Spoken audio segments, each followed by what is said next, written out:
In 15 years in Hollywood, no one in Hollywood has a memory of going to a sold-out Kevin Hart show, there being a line for him ever getting a standing ovation at any comedy club. They tell you that there's no gatekeepers, but we keep seeing the same people open the gate. Shut up!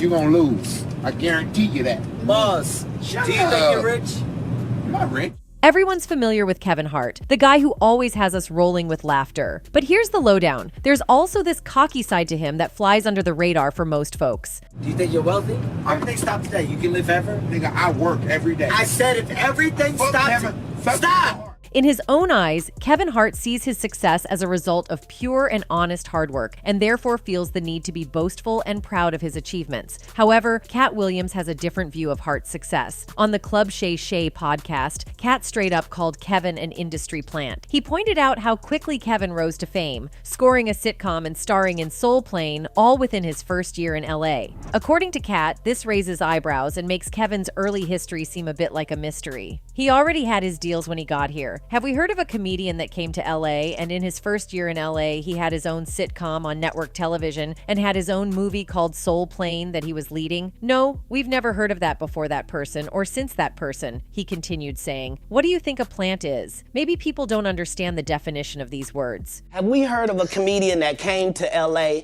and in his first year in LA, he had his own sitcom on network television and had his own movie called Soul Plane that he was leading? What do you think a plant is? For those of you who don't know about the ongoing showdown between Katt Williams and Kevin Hart, you might recall that the beef traces back to the 2008 film Fool's Gold. Williams was initially set to take the lead, but his legal issues at the time forced him to pass on the gig, which involved filming down under in Australia. Enter Kevin Hart, who swooped in and snagged the role instead. According to the grapevine, that's where the sparks of tension between Williams and Hart first ignited. Katt didn't hold back when it came to spilling the beans. He straight up voiced his worries about letting folks who might not be straight up truthful spin their own tales without any checks. He talked about how messed up it is that the liars out there got all the goods and resources, leaving the rest of us playing catch up. And he isn't buying into the idea that having all those resources means you're automatically speaking the truth. According to Katt, it's a real concern letting these shady characters run wild with their own narratives, especially when they're sitting on a mountain of resources. But Katt isn't blind to the fact that speaking out might land him in hot water. He knows folks might see him as just another bitter, jealous comedian behind his back. When asked if he feared any backlash, Williams responded, "Satan can't create anything. That includes blessings for his people. That's why, you know what the #1 job of somebody that sold their soul in Hollywood is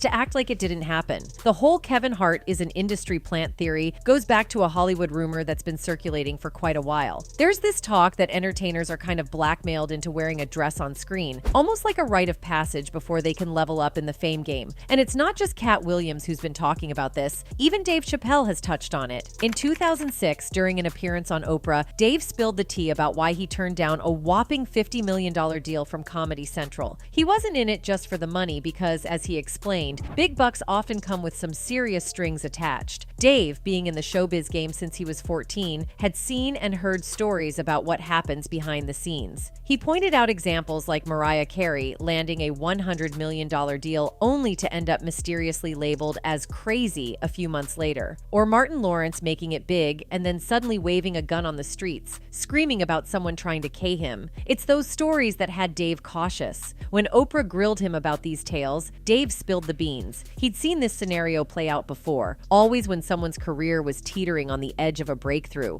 Dave felt the heat to churn out sketches that didn't just make people laugh with him, but laugh at him. It felt like they were asking him to embarrass himself just to cash in. Dave Chappelle even remembered being asked to don a dress for a movie he was doing with Martin Lawrence. He walks into his trailer, spots the dress, and thinks there's been a mix-up. But nope, it's for a scene where Martin's character disguises Dave as a hooker to break out of jail. Dave's like, nope, not happening. That wasn't part of the deal. They tried to push him, saying it's comedy gold, but Dave stood his ground, saying he didn't need a dress to be funny. Things got heated with the writers, directors, and producers all pressing, but Dave stuck to his guns. In the end, they scrambled to come up with a new scene sans dress, leaving Dave to wonder, how did you whip that up so fast? Dave just didn't feel right about it. It wasn't about the dress itself, but he felt like the industry was pushing black artists into roles they weren't comfortable with just to make it big. They kept pressuring him until they realized he wouldn't give in. Going through this made Dave see things differently. It took being asked to wear a dress for him to realize he wasn't alone. Other black men had faced the same pressure. Think about Martin Lawrence in Big Mama's House, Eddie Murphy in the Nutty Professor movies, and Jamie Foxx's unforgettable Wanda in Living Color. Even the Wayans brothers tried it with White Chicks. And remember Juwanna Mann? Not as successful, but still part of the mix. And then there's Tyler Perry, who really took the cake with his Medea franchise. Meanwhile, Kevin was all about artists protecting their reputation, setting boundaries, and not compromising. He was sticking to his principles without any dress drama. When the topic of wearing a dress for a role came up, Kevin was clear, nope, haven't dealt with that dress situation. You gotta know your limits and keep your brand intact. He was all about avoiding anything that could harm his image. Kevin even mentioned turning down a request to do something silly on a talk show because it wouldn't fit his brand. He was all about protecting it. Definitely haven't ran into to put on the dress. I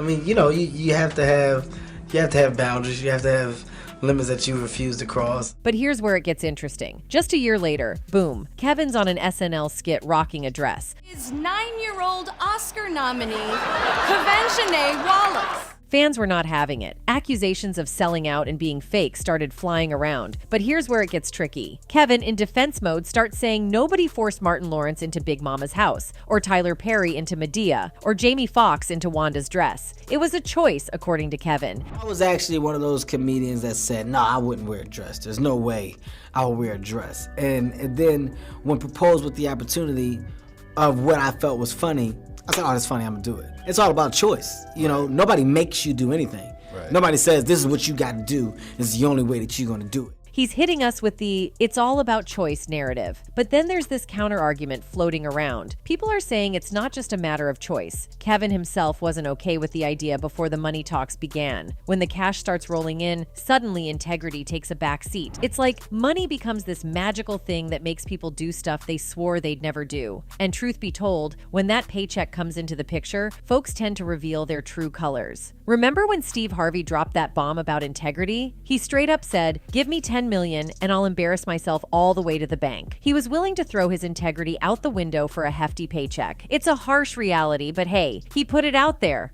10 million for 4 million.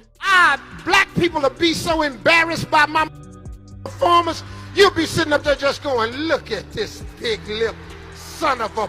Now back to Kevin Hart. After he did the dress thing, his career went through the roof. He became the highest paid comedian ever, raking in cash like no one else. It's like the dress move was the golden ticket to success in the comedy game. People might argue about the sacrifice of integrity, but at the end of the day, Kevin's laughing all the way to the bank. Anyway, Katt Williams didn't stop at questioning Kevin Hart's rapid rise. He also delved into the dynamics of Hollywood gatekeepers. Williams challenged the notion that there are no gatekeepers in the entertainment industry, asserting that he has observed individuals controlling access to opportunities. He used the example of Kevin Hart supposedly letting Tiffany Haddish into the industry, raising the question of whether gatekeepers do indeed exist. There's no gatekeepers, but we keep seeing the same people open the gate.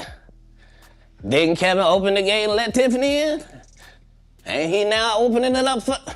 Don't such and such. For context, Tiffany Haddish may have become a household name for her starring role in Girls Trip, or her historic appearance as the first black woman stand-up to host Saturday Night Live, but she wasn't always a star. In a 2018 interview with Vanity Fair, Haddish opened up about her early career days when she lived out of her car and how fellow comedian Kevin Hart gave her the motivation and money she needed to move her life and career in a new direction. The two were working on a sketch comedy show together at the Laugh Factory in Los Angeles when Hart learned that Haddish was living in her car. She says he gave her $300 to find a place to stay. "I would park my car in Beverly Hills and I would sleep over there and the police would come every morning and make me move," she said. "That was like my wake-up call. I got to know a lot of police officers like that." Using the money Hart gave her, Haddish booked a room at a local motel. She says Hart told her that once she got a place to stay, she should write out her goals and start doing something every day towards making them happen. "I wrote, get myself an apartment, do these things, all these people I want to work with, everything," she said. "I pretty much tackled almost all those goals." But despite her success, Katt Williams has said time and again that she isn't a true comedian. During an appearance on V103's Frank and Wanda in the Morning Show, Williams, who had just snagged an Emmy for his guest role on Atlanta, decided to discredit Haddish's rapid rise to fame. In his brutal takedown, he cast doubt on her comedic abilities, suggesting that she doesn't even write her own material and has yet to prove herself as a legitimate comedian. He flatly stated, Haddish has been doing comedy since she was 16. You can't tell me your favorite Tiffany Haddish joke. Why? Because she ain't done a tour yet. She ain't done a special. She has not proven the ability to tell jokes back to back for an hour. Williams didn't mince words, and it seems his prophecy of skepticism about Haddish's comedy career might be haunting her now. Did you think she wrote Girls Trip Goofball?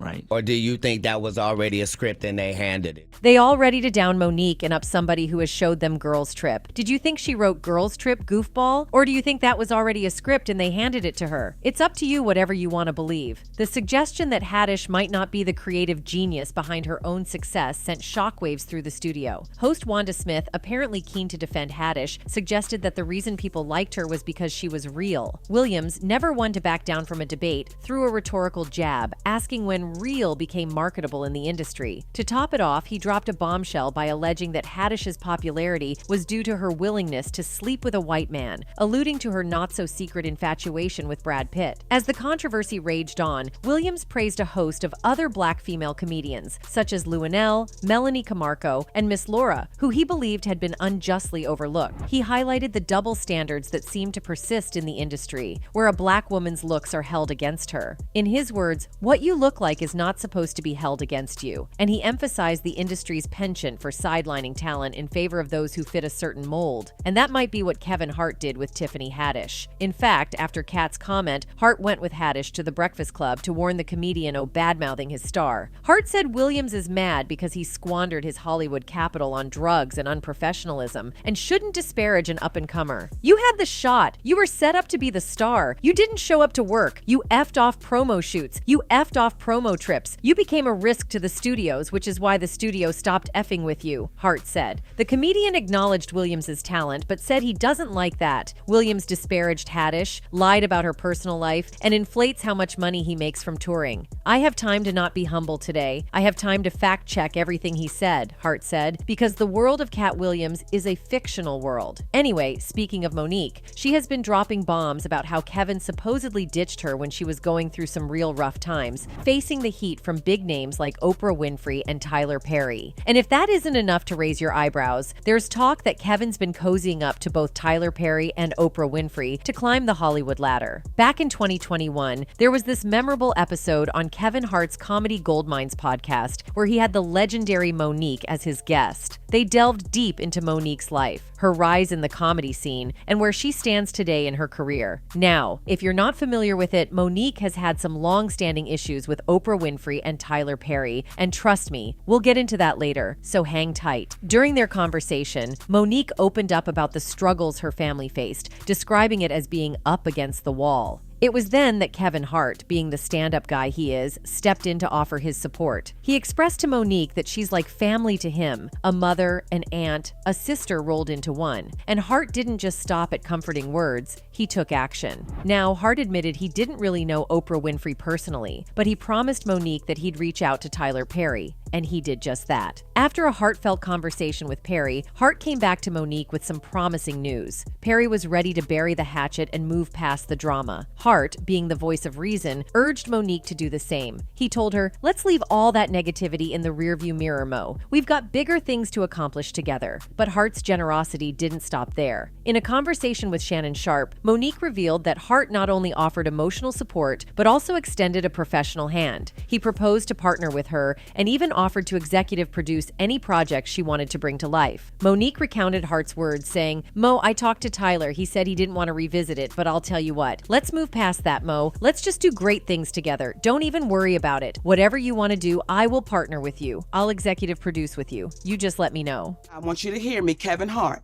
Let's move past that, Mo. Let's do some great things together. Don't even worry about it. Whatever y'all want to do, I will partner with you. I'll executive produce with you. You just let me know what you want to do. She also spilled the beans about how Kevin came through big time, lending her a hefty sum of cash. And get this, she even returned it with interest. But here's where it gets juicy. After Hart promised to help her get her talk show back on track, naturally Monique was stoked, and who wouldn't be? Having Kevin Hart as a producer could skyrocket any project. So she excitedly tells her producers, and Endemol, her media production company, and they're all on board, thrilled at the prospect of working with such a big star. But plot twist, 2 weeks later, Monique gets hit with some devastating news. Endemol drops the bombshell that Kevin Hart's manager, Dave Becky, gave them a ring to say that Kevin had cold feet. Monique picks up the phone hoping for an explanation from Hart himself. And what does she get? A vague reassurance. "We'll talk Tuesday. Don't worry about it," he says. That's a miscommunication, and we're going to talk Tuesday. Don't worry about it. I'm telling you right now, it's a miscommunication. That was 2 years ago. If you talk to him, I talk to him.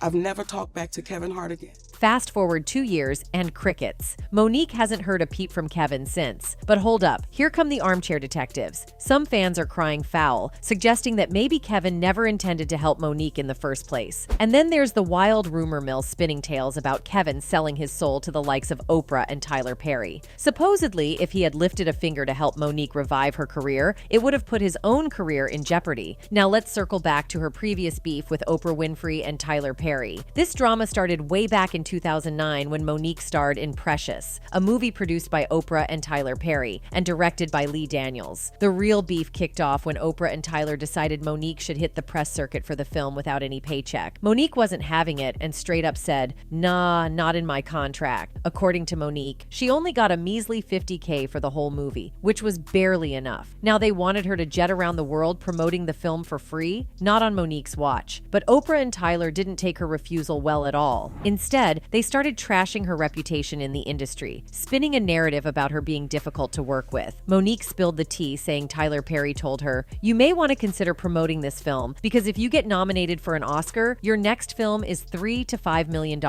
And if you win it, your next film is $6 to $8 million. Monique was like, "Hold up, I'm a black woman. Where are they paying those salaries, brother?" She straight up told Tyler, "I can't work for free. I've done what I was supposed to do. I can't go overseas and do this for free." Their back and forth continued, with Tyler saying he doesn't believe in giving money away for free, and Monique firing back, "I don't believe in working for free. So we on the same page?" It's a classic case of clash in values, and Monique wasn't backing down. "I don't believe in giving money away for free." I said, "I don't believe in working for free, so we on the same page." She also claimed Tyler Perry allegedly went the extra mile to mess with her acting gigs. According to Monique, it all went down after she turned down a request to fly to France for the Cannes Film Festival, tied to promoting the movie Precious. So, check it? The movie studio initially asked her to jet off to France, but Monique, with her busy schedule as a talk show host, comedian, and family woman, respectfully declined. They tried to sweeten the deal by offering to upgrade her hotel room, but she and her husband stuck to their guns, saying, "Nah, we're gonna spend this time with our family." She said, "Oprah, I'm doing a talk show. I'm doing a comedy tour. I have a husband and I have babies. I have a little bit of downtime and I am going to take advantage of it. So I'm not going anywhere because I'm not obligated to go anywhere. I've done my part." So we mutually agreed to disagree. That was it. Next thing I know, I am considered difficult and hard to work with. When the third call came and they asked, "What's it going to take to get Monique to France?" her husband straight up asked, "Is there a number associated with it?" That's when they dropped the bomb that they would never pay for anyone to do promotions for a movie. Monique revealed she was paid a mere $50,000 for Precious, and it wasn't about the money. She signed up to do it with her friend. The interviewer dug in, suggesting she needed the money to feed her family and pay bills, and Monique responded, "I think that's what America says. We all say, I can't do it for free." She explained that when the movie studio refused to pay for her Cannes appearance, they didn't make a fuss. But then the reports started flying, painting Monique as demanding and difficult. The whole thing boiled down to a simple request that they understood couldn't be met. But suddenly, Monique found herself labeled, and that's where the drama kicked in. Because what people didn't know was I was paid $50,000 to do the movie Precious.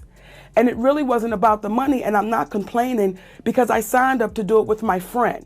We can't set a precedent and pay you to do this. We didn't have an issue with them. Okay. But that's when the reports came that now Monique is being demanding and she's being difficult. Anyway, it is crucial to emphasize that Kevin Hart's comedic talent is a genuine and undeniable facet of his success. His ability to connect with audiences through humor is a fundamental factor that initially drew the attention of Hollywood decision makers. Marketing and promotion in this context served as tools to amplify his existing talent and extend his reach to a broader and more diverse audience. The recognition of Kevin Hart's potential as a bankable star by Hollywood executives and marketing teams was groundbreaking grounded in his innate comedic prowess. They saw him as a valuable asset and invested heavily in promoting his brand, which included booking him for larger venues and casting him in high-profile movies and television shows. This strategic approach was designed to capitalize on Hart's existing talent while also expanding his visibility and influence in the entertainment industry. In any case, while we cannot deny that there is a possibility that Hart's success is purely out of his hard work and determination, we still cannot ignore Katt's claims on him being a puppet,